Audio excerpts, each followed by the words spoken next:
Jamen, jeg har gennemgået alt. Alle beder til mine møder, alle vores sikkerhedsprocedurer, alt. Jeg forstår det simpelthen ikke. Jeg var den eneste, der vidste, hvor hun var. Det lille menneske. Hvordan var hun? Hun var skide bange. Men jeg har aldrig mødt en, der var så fast besluttet på at starte forfra.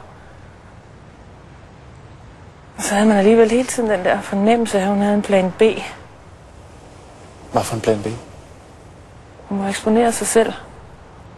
Der er ikke andre muligheder. En plan B? Hvad mener du? Penge? Ja, måske. Så kan I lede efter et eller andet i hendes lejlighed. Jeg tror ikke, han fandt det. Og hendes personlige ting. Et depot inde på Politigården. Under kode. Selvfølgelig. Sender du den over? Vi har den i morgen.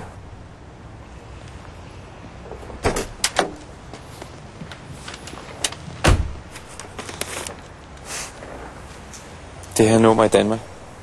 Der ringer hun til næsten dagligt. Nej, for fanden det også. Har du nogen idé om, hvem det kan være? Vi havde den møde på et tidspunkt, hvor hendes mobiltelefon ringede flere gange. Men hun tog den ikke. Jeg blev nysgerrig efter, om hun havde fået en ny kæreste, men det benægtede hun. Løg hun?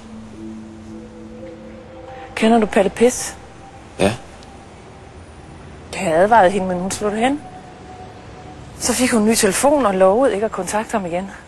Vil Palle Pis turde indlede et forhold til Lestes kæreste?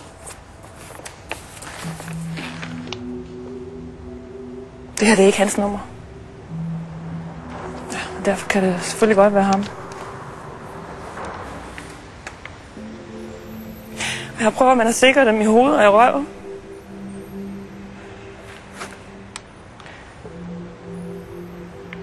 Helt stille.